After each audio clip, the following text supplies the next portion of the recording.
Hello everyone and welcome back to Our Eyes on Indie. My name is Finn and it is my absolute pleasure to bring you our review of Lethal Company, the game that is taking YouTube and the internet by storm right now.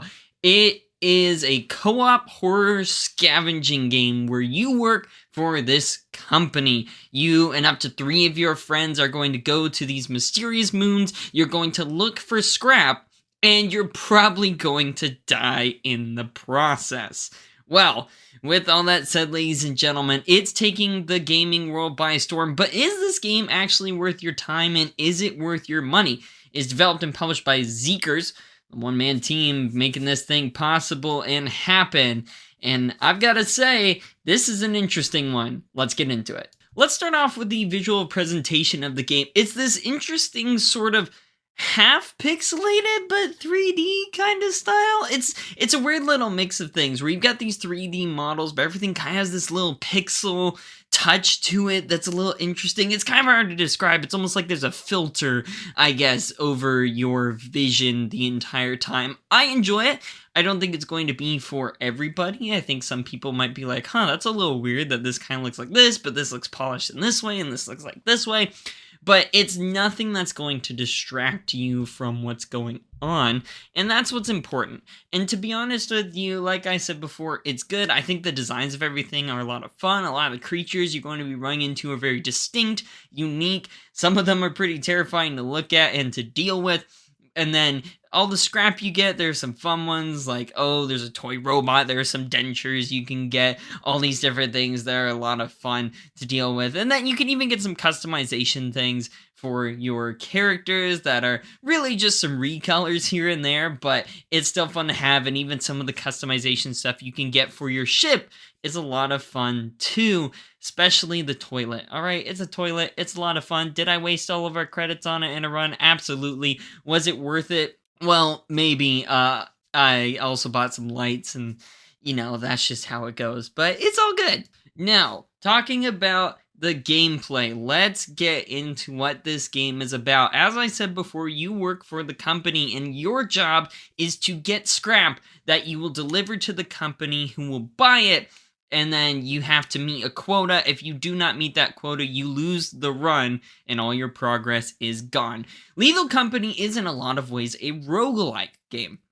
Because you're going through, you have 3 days to go to these moons, salvage what you can, and then bring it to the company to sell it at full price on that final day.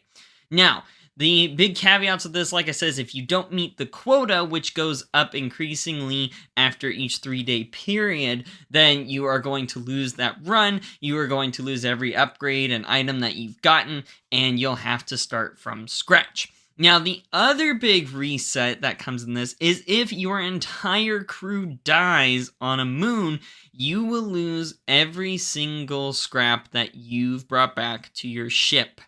Now, there are a lot of ways to die in this game, so it is important to note that there is that little give and take of you can go to the company early, but 1, you're going to waste a day on it.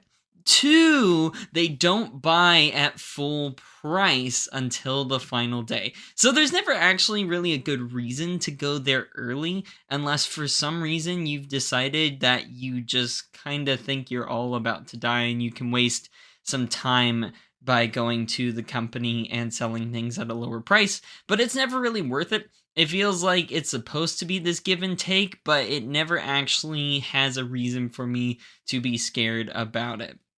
Now, when it comes to what you're actually doing when you go to these moons, you're going to fly down to a moon of your choice. You have a bunch of them to pick from. 2 of them require you to actually spend credits, so you aren't able to go to them until later on in a run. Now, first and foremost, I would like to say this is a game you have to play with friends. This is not something you're going to play solo. Playing this game solo is a terrible idea. You need at least a squad of 3, but I would say 4 is that perfect point. Or plenty of people have been modding it to add more. I think that's a great idea as well. Being able to have more friends in this game is going to be perfect. It is a party game in a sense where you need to have friends, and it's just a good thing you can jump into and have a lot of fun.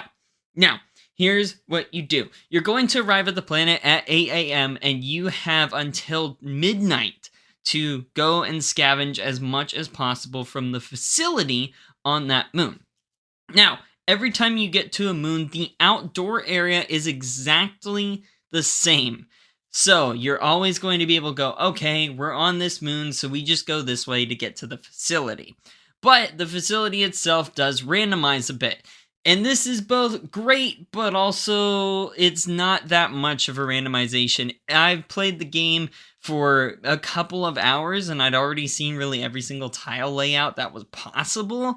And I was like, okay, that's fine. Now, granted, the moons that require you to use credits have very different tile sets and things to deal with, but it takes so long for you to get to that point. It's going to take at least 2 full cycles of you meeting your quota before you're going to have enough credits to actually be able to go to either of those moons, that it makes the start kind of repetitive if you're looking for that.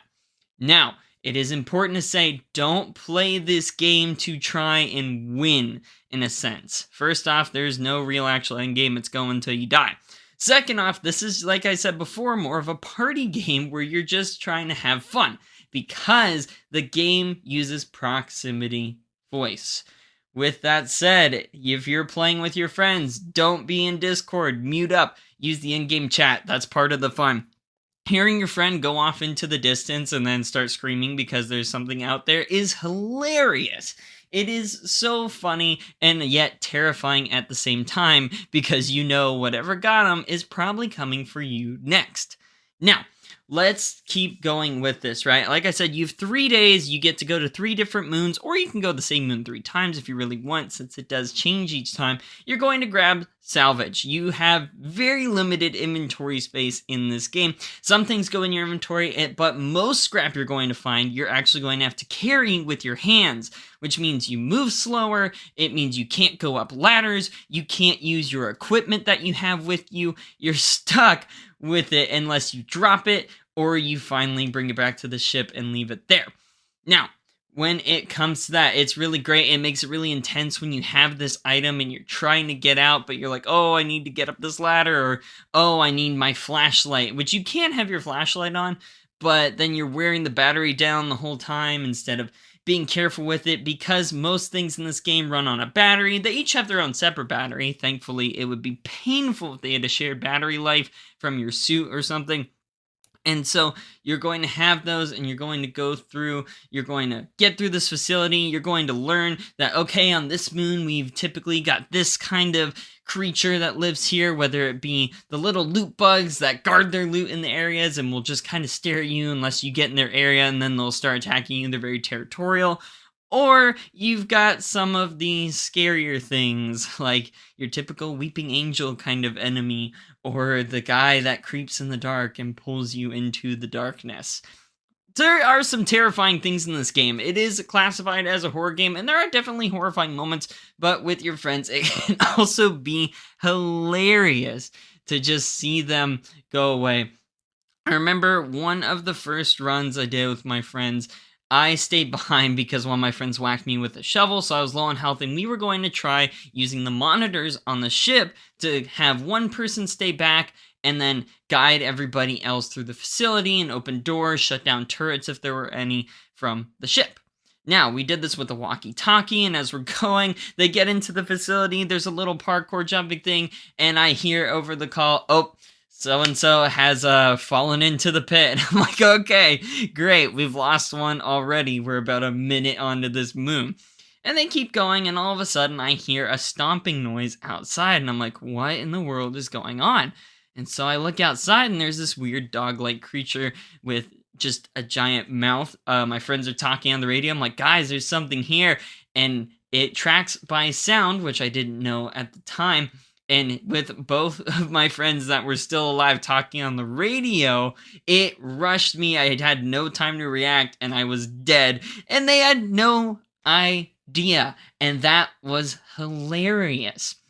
Because now my other friend and I are sitting in the death area talking to each other and laughing about, wow, I had no time to react and now they have no clue that I just died. They have to figure it out for themselves. And moments like that are what make this game special. It's those times with friends when things laugh and it's funny and you're like, oh man, I died because of this or that. I missed a jump, or simply because the dog got me because my friends were talking over the walkie. And things like that are what make this game so special. And it's fun to jump in, play for a little while. But one thing to note, and this is the same kind of thing I talked about with Hellboy Web of Word, is there's not a whole lot going forward. Like I said, I played just a few hours really, and I had already seen pretty much everything there was to see in the game beyond, well, besides the 2 moons that you need all the credits for. And those just come later on in a run, so it's just so hard to get to those. So keep that in mind. You're going to be repeating and seeing a lot of the same things, but if you're playing with friends, even if it's the same group of friends, it's a lot of fun because you're learning things. It's similar to like Barony. If you've played Barony's game, where yeah, the opening area is very similar, but you're learning and you're constantly getting better because you understand how things work. And with that, Lethal Company works in a similar way where you scan these creatures and you understand, oh, this creature works like this. I know how to get around them now so I can improve and do better next time and be ready. But again, that's one thing to note, is you are going to see a lot of the same things over and over again, but it's just those moments with friends and deciding, okay, let's get back to the ship, or hey, so-and-so died like this, or just running around in the facility and going like, guys, and then realizing everyone's dead and you need to get the heck out. Those moments are what make this game so special and why it has blown up. It is good. All right, again, it's one of those where you're not going to see something new every 5 minutes as you continue to play. You'll see everything pretty early on and then be like, okay, I know what I'm doing. And then you get to those later moons and then that's when new things get introduced. But again, there is that slow climb to get to there. Very similar to, let's say, Darkest Dungeon, where you have to climb up to get to the very end, but instead of having new things along the way in these bosses, it's just simply you doing the same thing over and over again. So, Lethal Company, again, I think it is 100% worth your $10. It's a cheap game. If you have friends to play with, definitely go ahead and get it. It is great. But again, that replayability, it's only going to last as long as you and your friends have fun with it, because there is not a whole lot of new stuff that's coming at the moment. Haven't seen a roadmap of what's to come, and there's just so many things that I've already seen, and I'm like, okay, there's not a whole lot left for me to see, or in fact, there isn't anything at all for me to see. So that's something to keep in mind. There's not a whole lot of freshness that'll get you through this, but what is here is a great party-esque game that you can play with your friends, have a good laugh, and then you can come back to in maybe a couple of weeks and be like, hey, let's jump in and do it again. So that's a review of Lethal Company. It's a lot of fun. It's a good time. But again, just keep in mind, you'll be repeating things over and over, but as long as you're with that right group of friends and you got the full squad, it's going to be a good time. So with that said, again, if you enjoyed, please go ahead and leave a like on the video. We do our best to give you the greatest reviews possible in the indie scene, and of course, keep you up to date on all these things. The year is coming to a close, ladies and gentlemen, and just saying, that means we got to pick a game of the year here soon, so that's going to be coming out towards the end of the year, and we got some other fantastic reviews. I've been out of town and dealing with work and all the fun stuff of life, so that's why it's been a little slow, but I've been able to pump out some game time here and there as I've come back home from being out of town, and I'm super excited to be back. So, if you want to keep up to date on everything, be sure to subscribe, because until next time, I hope you all have a fantastic rest of your week, and we'll be here with our eyes on indie.